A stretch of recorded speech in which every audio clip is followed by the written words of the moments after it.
1월 22일 금요일 말씀 묵상 시작하겠습니다. 안녕하십니까? 좋은 우리 교회 한승아 목사입니다. 오늘 우리가 함께 살펴볼 본문은 누가복음 8장 1절부터 15절까지입니다. 오늘 본문은요, 너무도 유명한 씨 뿌리는 비유에 관한 본문입니다.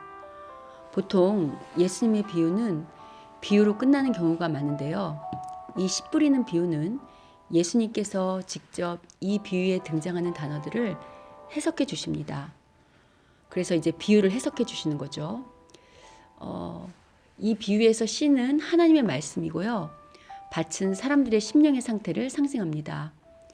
네 종류의 밭 중 길가는 마귀가 말씀을 빼앗는 심령, 바위는 말씀을 받으나 뿌리가 없어 잠깐 믿다가 실현을 당할 때 배반하는 심령으로, 가시떨기는 이생의 염려와 재물과 향락에 기운이 막혀 결실하지 못하는 심령이라고 해석해 주십니다.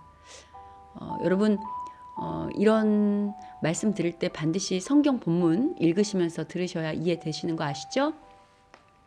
다만 좋은 땅, 즉 옥토만이 착하고 좋은 마음으로 말씀을 듣고 지키어 인내로 열매를 맺게 된다고 말씀해 주십니다. 이러한 연유로요, 이 본문을 통해서 열매를 맺는 옥토와 같은 성도가 되자라는 교훈의 설교로 끝을 맺는 경우가 대부분이죠. 물론 오늘 본문을 통해서 그러한 교훈을 얻을 수 있습니다. 그러나 성경은 그 본문이 말하고자 하는 1차적인 핵심 주제가 있습니다. 그 1차적인 핵심 주제를 모른 채 어떤 교훈을 도출하는 것은 자칫 본문이 말하고자 하는 것과 거리가 멀어질 위험성이 있습니다. 여러분, 우리가 꼭 알아야 하는 것이요, 예수님의 비유는 전부 하나님 나라의 비유입니다. 오늘 본문에서도 말씀하시죠? 하나님 나라 비밀이라고. 따라서 예수님의 비유를 이해할 때 하나님 나라에 관한 관점 없이 도덕적, 윤리적 또는 신앙적 도전으로 이해하면 곤란합니다. 이런 측면에서 오늘 본문의 핵심은 1차적으로 열매를 맺는 좋은 밭, 즉 믿음이 신실한 성도가 되라는 말씀이 아닙니다. 씨 뿌리는 비유의 핵심은요, 이제 메시아이신 예수님을 통해 새롭게 시작되는 새로운 나라, 새로운 하나님 나라의 백성의 특징이 무엇이냐, 그러니까 하나님 나라 백성의 특징이라고 할 수 있습니다. 이 비유는 네 종류의 토질에 대한 비유로 나오지만요, 실제적으로는 열매를 맺는 땅과 그렇지 못한 땅으로 구분되는 두 종류의 땅이라 할 수 있습니다. 예수님 당시 유대인들은요, 신앙의 주의를 성전을 중심으로 한 동심원 구제로 이해했습니다. 그러니까 성전을 중심으로 성전에서 활동하는 제사장, 그리고 그 다음은 성전의 일을 돕는 레위, 그 다음은 일반 이스라엘 백성 순으로 동심원을 그렸어요. 그래서 성전에 가까우면 가까울수록 더 경건한 하나님의 백성으로 취급했고요. 이스라엘 원 밖에는 세리, 창기, 이방인과 같은 사람들을 두고요, 마치 이들은 부정한 자들, 죄인들로 취급했죠. 따라서 유대인들은 당연히 메시아가 와도 유대인들이 구원의 대상이고, 특히 제사장이나 레위 같은 성전에서 일하는, 그러니까 가까이 있는 자들은 가장 경건한 열매를 맺는 하나님의 백성이 될 것이라고 여겼었죠. 동시에 세리나 창기나 이방인이나 그 밖에 어떤 부정하다고 구약에 말했던 사람들, 질병이나 여러 가지 그런 사람들은 구원의 대상에서 제외될 것이라고 생각했습니다. 구약은 유대인이거나 아니면 유대인이 믿는 하나님을 믿기로 작정하여 유대인의 관습을 따르면 하나님의 백성이 됩니다. 그러나 지금 오늘 예수님이 말씀에 따라서 말씀에 비추어 보면요, 예수님이 오신 이후 하나님 나라 백성의 정체성이 바뀌죠. 어떻게 바뀌는가? 예수님을 메시아로 영접하고 하나님이신 예수님의 말씀에 순종하는 자가 하나님의 백성이라는 증거가 된다는 것입니다. 이런 관점에서 예수님이 오신 이후에 뜻밖의 일들이 벌어집니다. 당연히 구원받은 하나님의 백성이 될 뿐만 아니라 가장 경건하다고 여겼던 제사장이나 레위로 상징되는 바리새인이나 율법 교사들과 같은 그룹은 예수님을 배척하고요. 반대로 구원받지 못할 것으로 여겼던 세리, 창기, 이방인들과 같은 그룹은 오히려 예수님을 영접할 뿐만 아니라 예수님의 말씀에 순종합니다. 이 말이요, 모든 종교 지도자들이 예수님을 배척했다거나 모든 죄인 그룹의 사람들이 예수님을 영접했다는 말이 아닙니다. 다만 유대인들이 생각했던 하나님 나라 백성의 기준과 지위가 오늘 본문에 예수님의 씨 뿌리는 비유에 등장하는 기준과 달랐다는 거죠. 이제 예수님으로 인해 새롭게 시작된 하나님 나라의 백성은 더 이상 민족이나 혈통, 신분과 같은 어떤 특수성을 띠지 않습니다. 민족이나 혈통, 신분에 상관없이 예수님께 어떤 반응을 보이는가에 따라 그가 참된 하나님 나라의 백성인지 아닌지, 참된 예수님의 제자인지 아닌지 알 수 있게 된다는 것입니다. 그 예가 오늘 본문 1절부터 3절에 등장하는 예수님의 12제자와 또 3명의 여인들입니다. 그리고 이제 그 밖에 등장하는 여인들이죠. 예수님의 12제자의 세리나 그 밖에 당시 유대인들의 배척 대상이었던 신분의 제자들이 들어있었다는 것은 이미 우리가 다 아는 사실입니다. 그보다 2, 3절에 등장하는 3명의 여인과 여인들은 누가 예수님의 제자가 되는지에 대한 좋은 예를 보여줍니다. 오늘 2, 3절은요. 마리아와 요한나, 수산나를 비롯한 여러 여인들이 자기들의 소유로 예수님과 제자들을 섬겼다고 말합니다. 이는 이 여인들이 오늘 본문의 비유가 말하는 것처럼 좋은 열매를 맺는 좋은 땅, 즉 예수님의 참 제자가 되었다는 말입니다.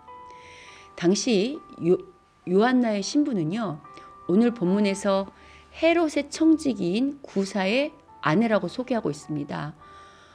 여러분, 헤롯은요, 로마를 대신해서 유대를 지배하던 총독입니다. 따라서 유대인들에게 있어서 미움의 대상이요, 유대인들의 관점에서 메시아가 왔을 때 마땅히 심판받을 대상이죠.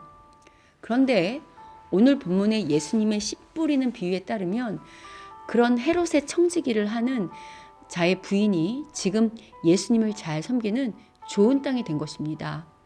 또 오늘 본문의 마리아, 막달라인 마리아는요, 7 귀신이 나간 자이며 예수님을 섬긴 나머지 여인들도 예수님으로 인해 악귀가 나가고 병고침을 받은 여인들이었습니다. 이처럼 귀신이나 질병에 시달린 여인들 역시 당시 유대 사회에서는 죄로 인해 하나님의 심판을 받는 부정한 자들로 여겼었습니다. 그런데 당시 유대인들은 죄인들이라 여겼던 사람들이 지금 오히려 예수님의 은혜에 감사하고 또 예수님의 말씀에 반응하며 또 치유받고 순종해서 오히려 예수님을 섬기잖아요. 즉 이들 역시 예수님의 말씀과 사역에 반응하며 결실을 맺는 좋은 땅, 즉 하나님 나라의 참 백성이라는 증거라는 것입니다. 이런 맥락에서 어제 살펴본 말씀에서도 향유를 깼던 죄인인 역시 좋은 땅에 해당하는 예수님의 제자가 되는 거잖아요. 반면에 가장 경건한 하나님 나라 백성이 여겼던 바리새인 시몬은 열매 맺지 못하는 밭에 속하는 사람이 되는 거고요. 이런 예수님의 말씀들은 결국 예수님을 배척했던 종교 지도자들에게는 걸림돌이 되었을 것입니다. 누구보다 신앙의 자부심이 가장 강했던 바리새인 서기관과 같은 종교 지도자들이 오히려 결실하지 못하는 땅이요, 심판의 대상이라 말씀하시는 예수님이 얼마나 미웠겠습니까? 그래서 결국 그들이 예수님을 죽이고자 하는 데까지 나아가게 된 것이죠. 여러분, 오늘 본문은요, 외적인 종교 행위나 직분이 아니라 예수님의 말씀에 어떻게 반응하느냐가 결국 하나님의 진정한 백성임을 나타내는 증거가 된다고 말하고 있습니다. 어떻습니까? 우리는 주님의 말씀에 오늘 본문이 말하는 좋은 땅과 같이 착하고 좋은 마음으로 말씀을 듣고 인내로 결실하고 있습니까? 아니면 들을 때는 감동이 되어 눈물도 흘리고 기뻐도 하지만 막상 현실 앞에서는 이 세상의 염려와 재물, 또 여러 가지 근심 걱정, 그리고 유혹으로 인해서 마음을 빼앗기는 자들입니까? 예수님을 믿되 비가 오고 폭풍이 치고 눈보라가 일어도 꾸준히 인내하며 결신하는 자들입니까? 아니면 끓는 양 얻는 비와 같이 일희일비하며 뿌리 없이 예수님 앞에 나왔다 돌아섰다를 반복하는 자들입니까? 압니다, 여러분. 이게 이제 말씀은 쉬워도 막상 이 세상을 신앙으로 사는 것이 결탄코 쉽지 않다는 것을 저도 잘 압니다. 그러나 여러분, 당시 사회의 저명 인사로 지위를 누렸던, 그리고 또 자신들이 누구보다 신앙이 경건할 것이라고 자부했던 종교 지도자들은 불순종의 모델로 등장하는 반면에요. 당시 사회에서 소외당하며 때로는 손가락질까지 받던, 아니 죄인 취급하며 멸치천대까지 받던 여인들의 이름은 예수님을 섬긴 순종의 모델로 등장하는 오늘 본문을 보면서요, 힘을 내자고요. 성경에서 그들의 이름이 기록되어 오고 오는 모든 인류가 이 여인들을 기억하도록 성경에 기록하시면서까지 주님께서 자신을 섬긴 자들이라고 기억하고 계시지 않습니까? 부디 오늘도 주님이 기억하시면 족한다는 이 믿음, 여러분 맞잖아요. 하나님이 우리 기억해 주시면 되는 거 아닙니까? 그걸로 족하다는 그 믿음으로요, 우리 한번 예수님의 참된 제자로 인내하면서 좋은 열매를 맺는 그런 성도가 되보자고요. 부디 오늘도 주님이 기억하시면 족하다는 이 믿음으로 예수님의 참된 제자로 좋은 열매를 맺는 모두가 되기를 주님의 이름으로 축원합니다.